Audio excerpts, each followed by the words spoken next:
another important question which you have to practice, or the area which you have to practice before attending any interviews, the shift operators. This looks trivial, but this is asked in most of the interviews in one form or another. Probably in the first round, the multiple choice questions, or in the face-to-face round or something like that, you will be asked to know it.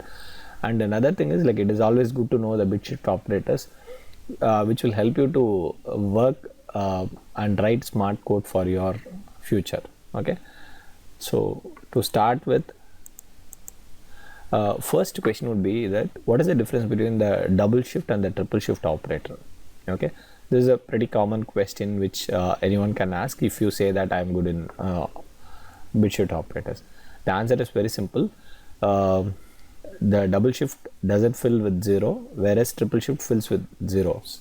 Okay, and the follow-up question is like, is there any triple right shift operator?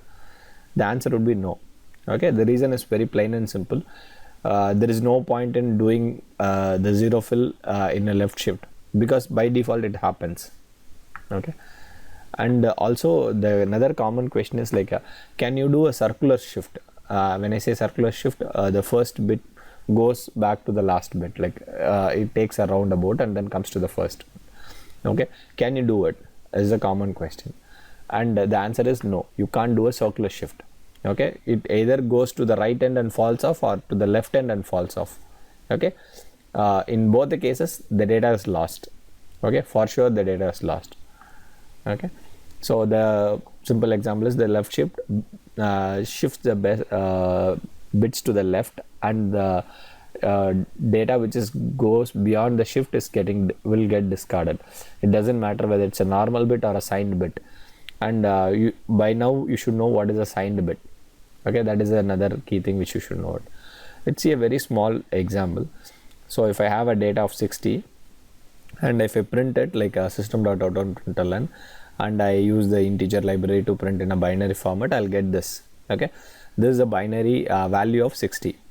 Okay, so you should before starting with shift operator, you should know how to convert a decimal number to a binary, and vice versa as well.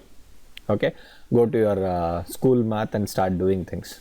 It is not complicated as it looks, but it is pretty simple if you start practicing it. Like, if you try 5 or 6 numbers, you will be easily understanding things.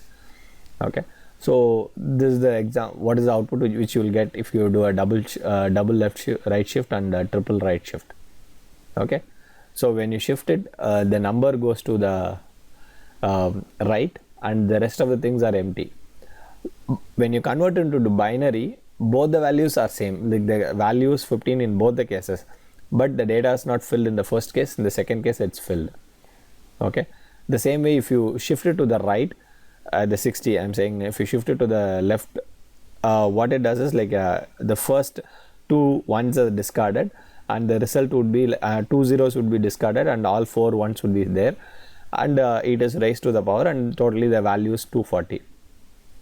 Okay, so my request is like, practice a lot in shifting in paper. You don't do it in system, because you should keep things in mind for bit shifting at least. Okay, and 2 common shortcuts which people use is like fast multiplication and fast division. Okay, so when you do multiplication or division, all you need to do is like do a left shift or a right shift. When you do a left, it is multiplication. When you do a right, you are dividing it. Okay, so that is the shortcuts. So keep remembering these shortcuts. Okay, thank you friends.